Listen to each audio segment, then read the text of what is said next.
Welcome back to Sunday Funday, where we review our Fidelity Health Savings Account spreadsheet.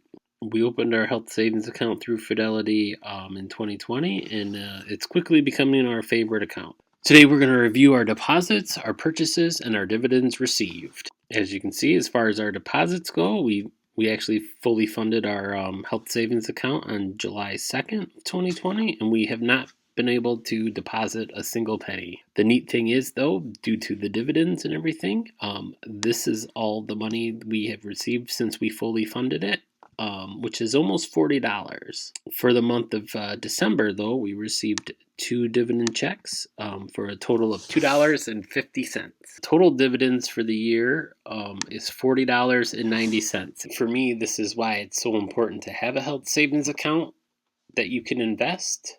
The great thing with the health savings account is you get to put your money in tax-free. All the money it makes inside the investment account, so all of this money grows tax-free. And as long as you use it for a healthcare expense, you get to take it out and use it tax-free. So you don't have to pay any tax on any of this money. The reason I started this investing health savings account is because I heard about it on the internet, and then also once the pandemic hit in 2020, our bank that I have my health savings account through cut the interest rate down to like next to nothing. So I was getting a decent amount, but once they cut it, I was literally receiving pennies. So I'll just show you real quick why I love my Fidelity investing account. This is my account balance for what I have at my bank. Basically, I decided I would get 3 years of out-of-pocket expenses through my insurance saved up in a health savings account. That way, if I do need to use it, I have that money.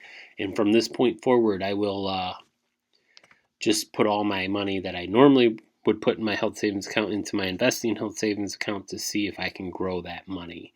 But as you can see, these are my interest payments for the year, and or at least for the last 3 months. But basically, I'm getting 50 cents a month on almost $14,000. And here we literally have $2,200 in this account. And we have the potential to get $83.45 a year, and we collected already $40.94. So as you can see, this money in my Fidelity account's working a lot harder than the money in my bank account, health savings account. That is the main reason I wanted to invest it. I mean, I do realize that the values of these investments could go down, but in the long term, I believe they will just go up. So it makes me feel better that my money is making money instead of sitting there being stagnant and collecting dust. But yeah, basically, this one dividend payment was more than what I received in my health savings bank account. But that's one thing you may want to look into if you're eligible to have a health savings account.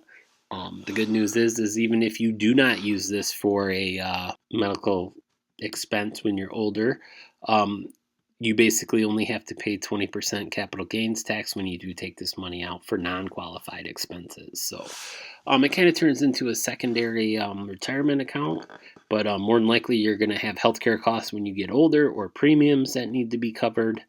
And that is my goal for this account, is to be able to pay for my healthcare premiums once I quit working. Hope you enjoyed this video and found something helpful. Make sure you tune back for the January update, where I'm going to show how I funded my health savings account, fully funded my health savings account in one paycheck in 2021. I'll give you a little pointer in that video, so make sure you subscribe.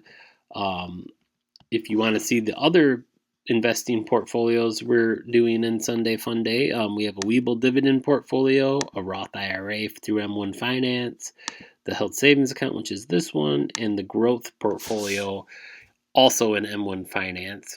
This is our first year investing outside of our 401k, so we're trying a few different investing strategies to try to figure out which one we're most comfortable with, and also which platform we are most comfortable with. If you're interested, make sure you subscribe. Also, if you want to see other investing videos, check out the sidebar or the ones down below.